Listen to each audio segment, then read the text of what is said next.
Law and Order. I found myself in Texas recently, retracing old paths and familiar vistas. I stopped for a week at a sheep ranch, where I had once spent a good deal of time. As visitors are apt to do, I threw myself into the local activity, which happened to be sheep dipping. Now, this process is so unlike ordinary human baptism that it deserves a dedicated description. Imagine a colossal iron cauldron, fueled by fires hotter than those of Avernus, half filled with water, soon brought to a furious boil. Into this is tossed a potent mixture of lye, lime, and sulfur, left to simmer and fume until its strength surpasses even the legendary third arm of Palladino herself. This concentrated brew is then diluted with cubic gallons of hot water in a long, deep vat. The sheep are caught by their hind legs and thrown into the concoction. A gentleman, assigned to this task, uses a forked pole to thoroughly submerge them. They are then allowed to clamber up an incline into a corral, where they are left to dry or die, depending on their constitutions.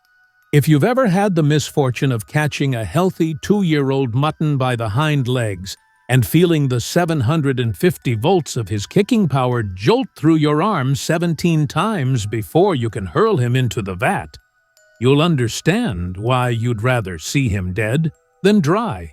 But this is simply to explain why Bud Oakley and I were so happy to stretch out on the bank of a nearby creek after the dipping, relishing the welcome lethargy and the feel of the cool earth after our muscle-wrenching labor. The flock was small, and we finished by 3 in the afternoon. So Bud retrieved coffee, a coffee pot, a large chunk of bread, and some bacon from the saddlebag slung over his saddle horn. Mr. Mills, the ranch owner and my old friend, rode back to the ranch with his team of Mexican workers. As the bacon sizzled merrily, the sound of approaching horses pierced the quiet. Bud's 6-shooter lay untouched in its scabbard, 10 feet from his hand. He paid no attention to the approaching rider. This nonchalant attitude of a Texas ranchman was so different from the old-fashioned ways that I was astonished. Instinctively, I turned to assess the potential threat approaching from behind. I saw a horseman dressed in black, who could have been a lawyer, a preacher, or an undertaker, leisurely trotting along the road by the arroyo. Bud, noticing my precautionary movement, gave me a sarcastic, rueful smile. "You've been gone too long," he drawled. "You don't need to be on edge every time someone rides up behind you in this state, unless you feel something hitting your back. And even then, it's probably just a bunch of pamphlets or a petition to sign against the trusts. I didn't even glance at that fella. I'd bet a quart of sheep dip he's just some self-important busybody out looking for prohibition votes." "Times have changed, Bud," I said, feeling like a wise old sage. "Law and order is the rule now in the South and Southwest." I caught a fleeting gleam of something cold in Bud's pale blue eyes. "Not that I began, but quickly caught myself. "Of course you don't," Bud assured me, his voice warm despite the underlying skepticism. "You know better. You've lived here before. Law and order, you say? 20 years ago we had them. 2 or 3 simple laws, like against murder in front of witnesses, horse theft, and voting Republican. But now, it's all orders, with the laws fleeing the state. Those legislators up in Austin spend their time making laws against kerosene oil in school books. Seems they're terrified someone might educate themselves, make some laws, and repeal those they'd already made. I'm for the old days when law and order meant what they said. A law was a law, and an order was an order." "But," I started to say. "I was going to tell you," Bud continued, "while this coffee is brewing, about a real case of law and order, back in the days when 6-shooters settled disputes, not Supreme Courts. You've heard of old Ben Kirkman, the cattle king? His ranch ran from the Nueces to the Rio Grande. In those days, as you know, there were cattle barons and cattle kings. The difference was this. When a cattleman went to San Antone and bought beer for the newspaper reporters and told them only the number of cattle he actually owned, they wrote him up as a baron. When he bought them champagne and threw in a few extra cattle, the ones he'd stolen, they called him a king.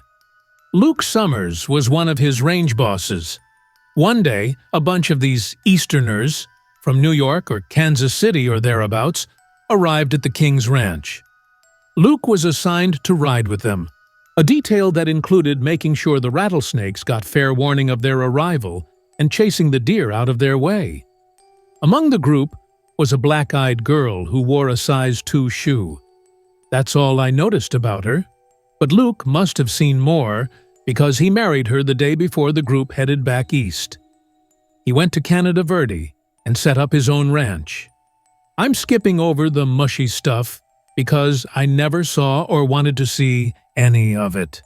And Luke took me along because we were old friends and I knew how to handle cattle to his liking. I'm skipping over a lot of what happened, Bud continued, because I never saw or wanted to see any of it. But 3 years later, there was a boy kid stumbling and blubbering around the galleries and floors of Luke's ranch. I never had any use for kids, but it seems they did. And I'm skipping over much what followed, until one day a bunch of hacks and buckboards pulled up to the ranch. It was a group of Mrs. Summers's friends from the east, a sister or two, and 2 or 3 men. One looked like an uncle to someone, and one looked like nothing, and the other one had on corkscrew pants and spoke in a tone of voice. I never liked a man who spoke in a tone of voice. I'm skipping over much what followed, he said, but one afternoon, when I rode up to the ranch house to get orders for a shipment of cattle, I heard a pop gun go off. I waited at the hitching rack, not wanting to intrude on private affairs. After a while, Luke came out and gave some orders to his Mexican workers. They went and hitched up a bunch of wagons. Then, the sister or two and some of the men came out, but 2 of the men were carrying the corkscrew pants man between them, laying him flat in one of the wagons. They all drove off. "Bud," Luke said to me, "I want you to get yourself cleaned up and come to San Antone with me." "Just let me put on my Mexican spurs," I said, "and I'm your man." One of the sisters, it seems, had stayed at the ranch with Mrs. Summers and the kid. We rode to Encinal, caught the international train, and reached San Antone the next morning. After breakfast, Luke took me straight to a lawyer's office. They went into a room, talked, and then came out. "Oh, there won't be any trouble, Mr. Summers," said the lawyer. "I'll inform Judge Simmons about this today, and we'll get things settled as quickly as possible. Law and order reigns supreme in this state, just as fast and reliable as any in the country." "I'll wait for the decree if it won't take more than half an hour," said Luke. "Tut, tut," said the lawyer. "Law must take its course. Come back the day after tomorrow at 9:30. At that time, Luke and I showed up, and the lawyer handed him a folded document. Luke wrote him a check. On the sidewalk, Luke held the paper up to me and pointed a finger the size of a kitchen door latch at it. "Decree of absolute divorce with custody of the child." "Skipping over much that I don't know about," I said. "It looks like a split. Couldn't the lawyer have gotten you a strike?" "Bud," he said, looking pained, "that child is the one thing I have left to live for. She can leave, but the boy is mine. Think of it, I have custody of the child." "All right," I said. "If that's the law, let's go with it.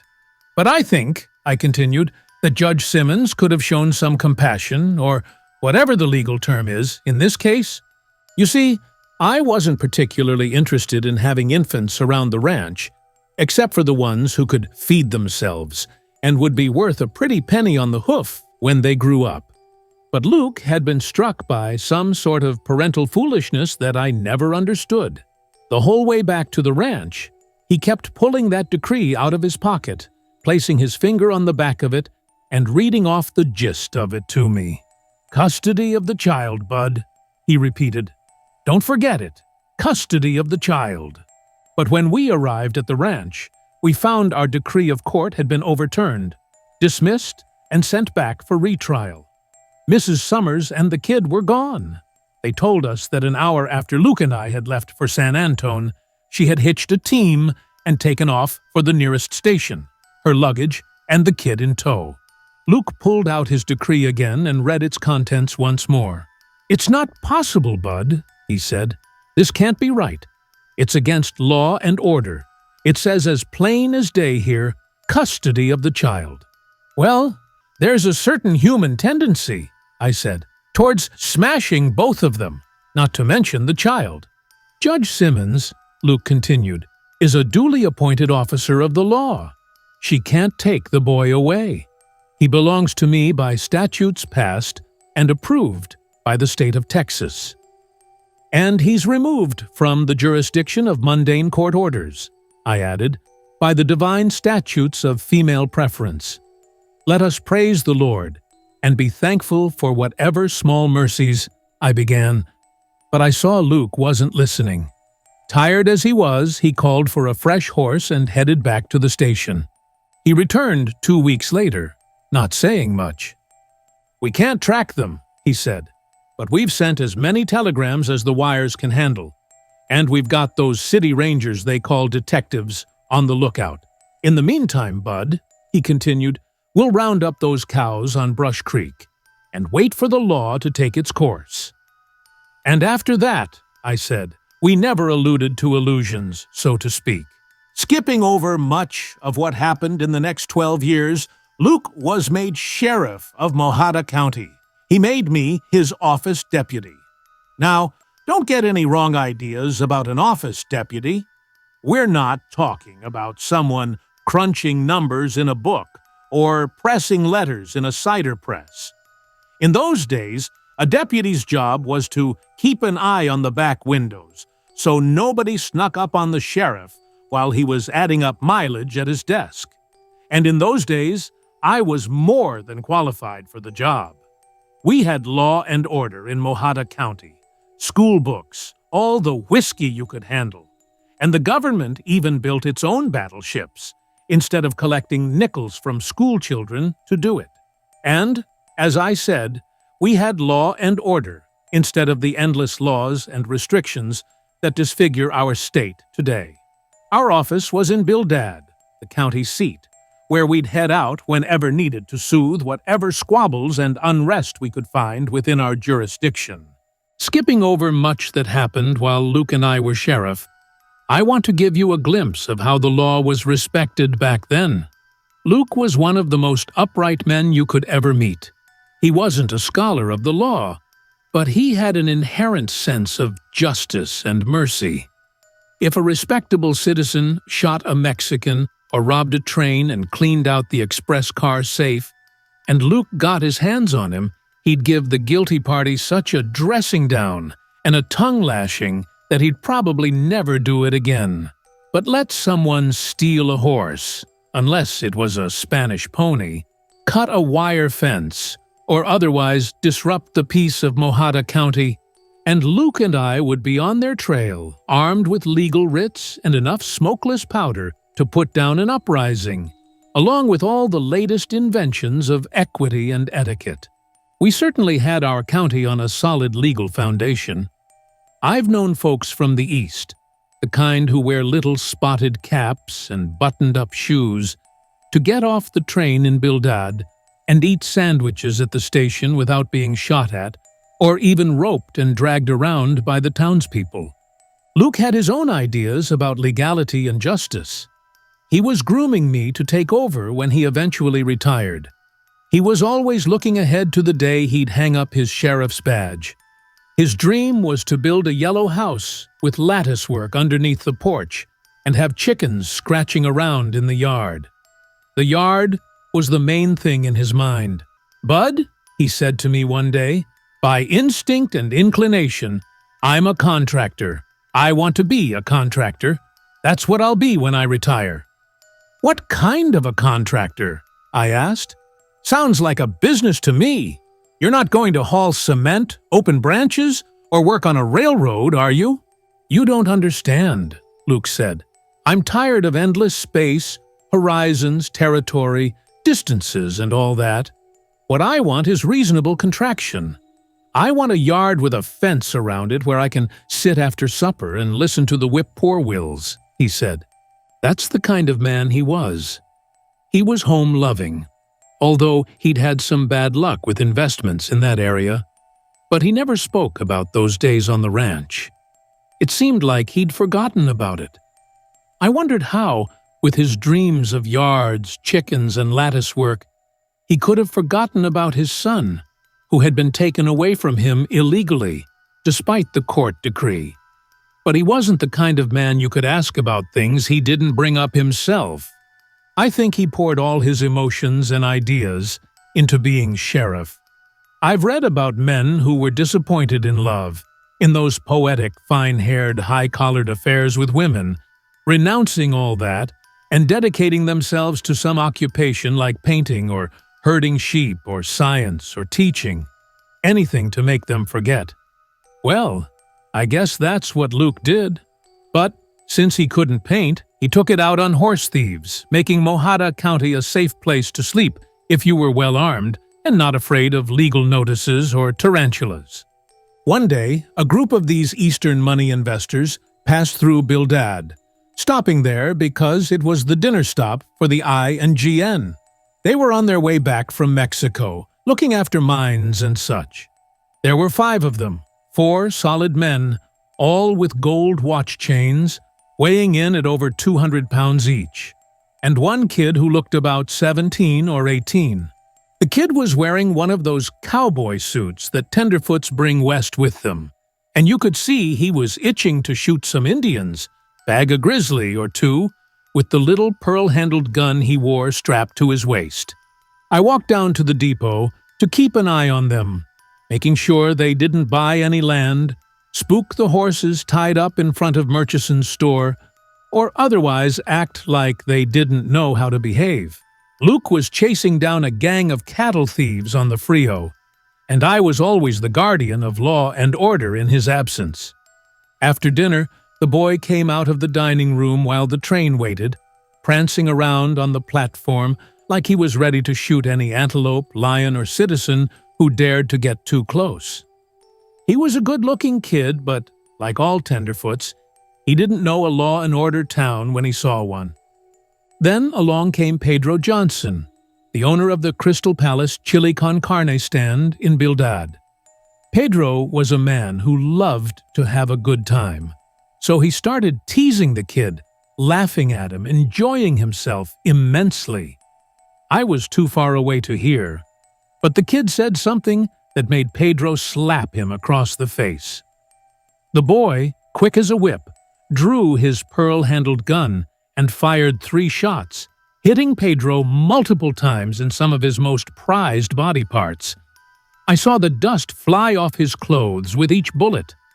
Those little .32s can cause some serious trouble at close range. The engine bell rang, and the train started to pull out slowly.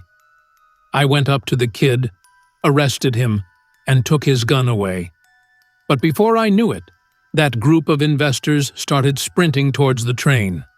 One of them hesitated in front of me for a second, smiled, and shoved his hand against my chin.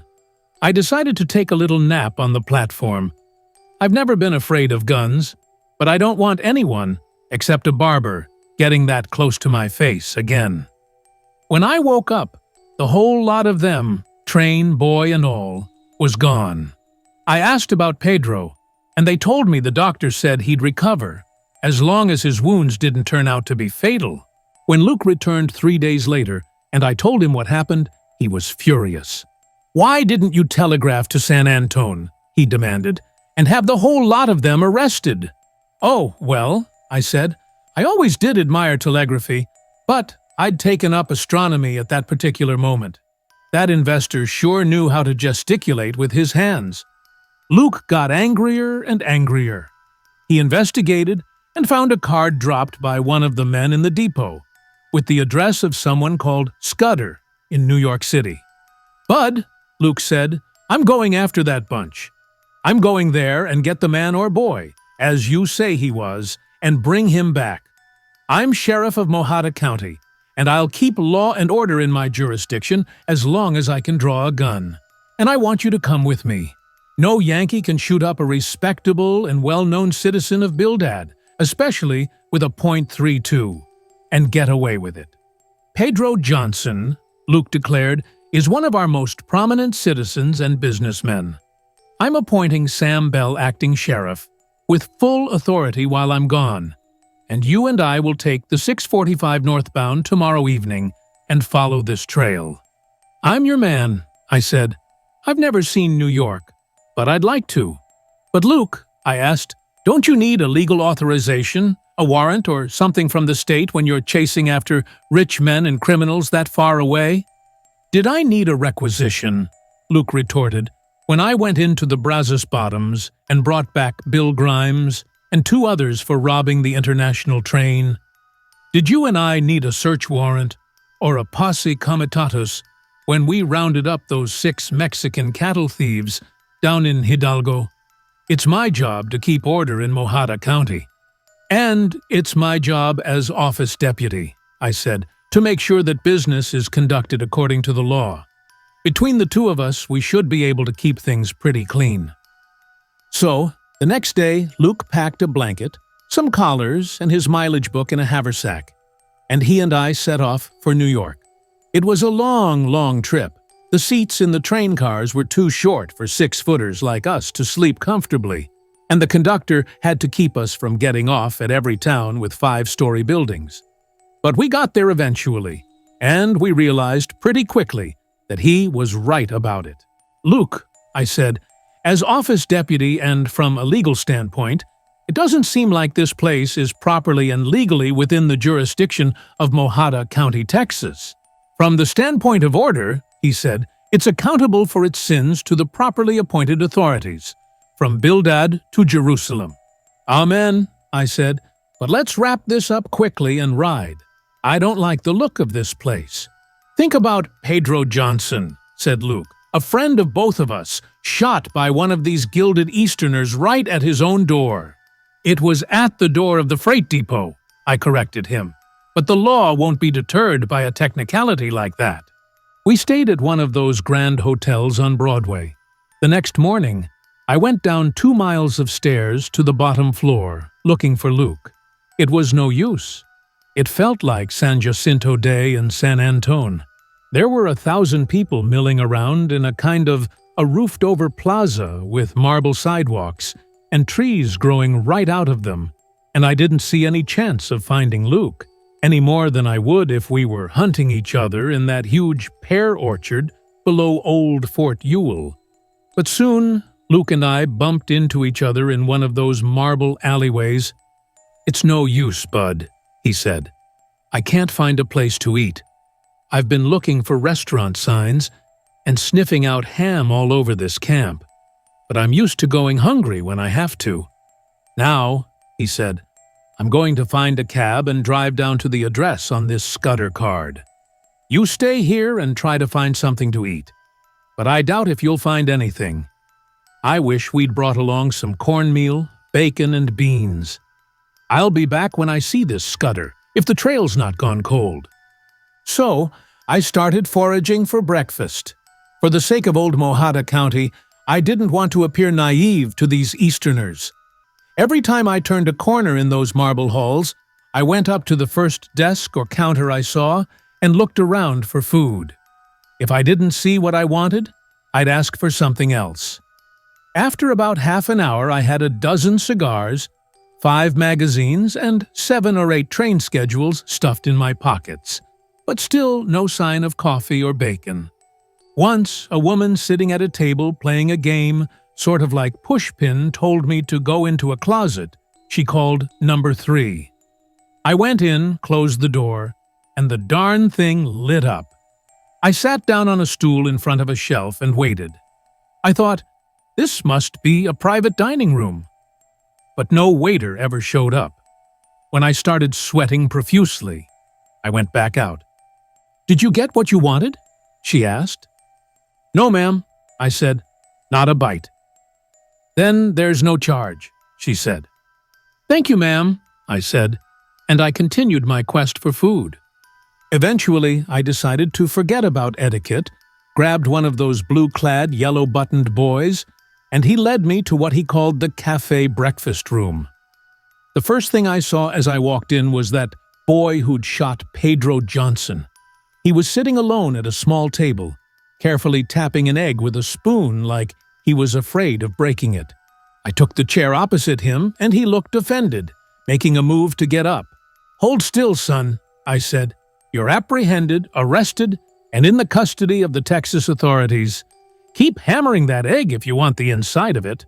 Now, tell me, why did you shoot Mr. Johnson of Bildad?" "And may I ask who you are?" he said. "You may," I said. "Go ahead."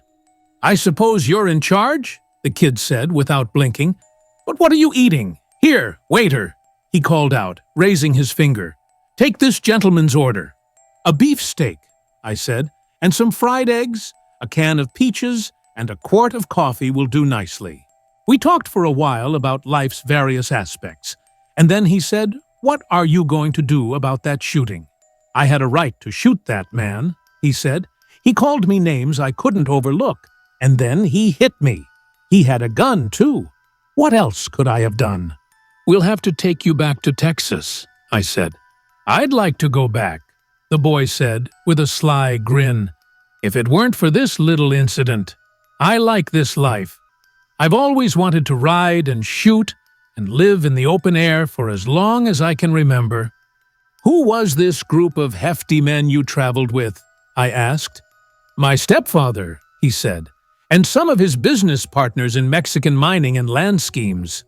"I saw you shoot Pedro Johnson," I said, "and I took the little pop gun away from you that you did it with. And when I did, I noticed 3 or 4 little scars in a row over your right eyebrow. You've been in trouble before, haven't you?" "I've had those scars for as long as I can remember," he said. "I don't know how I got them." "Have you ever been to Texas before?" I asked. "Not that I remember," he said, "but I thought I had when we reached the prairie country. But I guess I didn't." "Do you have a mother?" I asked. "She died 5 years ago," he said. Skipping over most of what happened next, when Luke came back, I turned the kid over to him. He had seen Scudder and told him what he wanted. It seems Scudder got busy with one of those newfangled telephones as soon as he left, because about an hour later, some of those city rangers they call detectives came to our hotel, in plain clothes, and escorted the whole lot of us to what they called a magistrate's court. They accused Luke of attempted kidnapping and asked him what he had to say. "This punk," Luke said to the judge, "shot and deliberately punctured with malice and forethought one of the most respected and prominent citizens of Bildad, Texas, Your Honor. And in doing so, he made himself liable to the full weight of the law and order. And I hereby demand restitution from the state of New York City for the said alleged criminal, and I know he did it." "Do you have the usual and necessary requisition papers from the governor of your state?" asked the judge. "My usual papers," said Luke, "were taken away from me at the hotel by those gentlemen who represent law and order in your city. They were 2 Colt .45s that I've carried for 9 years, and if I don't get them back, there'll be more trouble. You can ask anyone in Mojada County about Luke Summers. I don't usually need any other kind of papers for what I do." I saw the judge getting angry, so I stepped forward and said, "Your Honor, the aforementioned defendant, Mr. Luke Summers, Sheriff of Mojada County, Texas, is as fine a man as ever threw a lasso or upheld the statutes and codicils of the greatest state in the Union. But he—" The judge banged his table with a wooden hammer and asked who I was.